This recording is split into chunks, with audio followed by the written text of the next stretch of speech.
નમસ્તે મિત્રો, પહેલાં મેં ગુજરાતી મહિના માટેનો એક મેથેમેટિક્સ ટ્રેક કરેલી. આજે હું ગુજરાતી નદીઓ માટે કરું છું. એવું કહેવાય છે કે મંદિરમાં ના જઈએ, ખાલી ઘરે બેઠા ભગવાનનું નામ દઈએ તો પણ આપણને પુણ્ય મળી શકે, લાભ મળી શકે.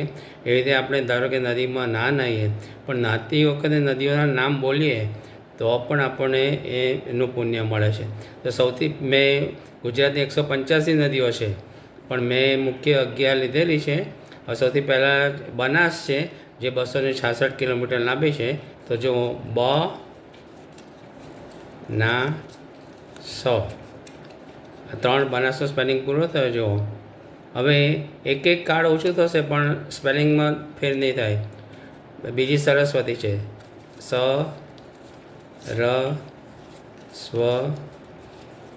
તી, મહેસાણા પાસે આવેલી. જો ત્રીજી આવશે સાબરમતી, જે 371 કિલોમીટર છે. સા બ ર મ તી, 371. ચોથી મેં લીધી છે મહી, મ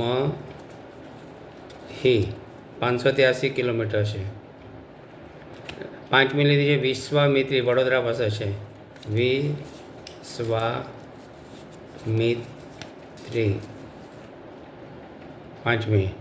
છઠ્ઠી નર્મદા, સૌથી મોટી ગુજરાતની, 1312 કિલોમીટર, ન મ દા.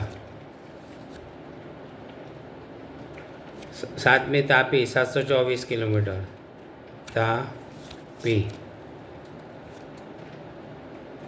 આઠમી છે પૂર્ણા, 180 કિલોમીટર, પૂર્ણા.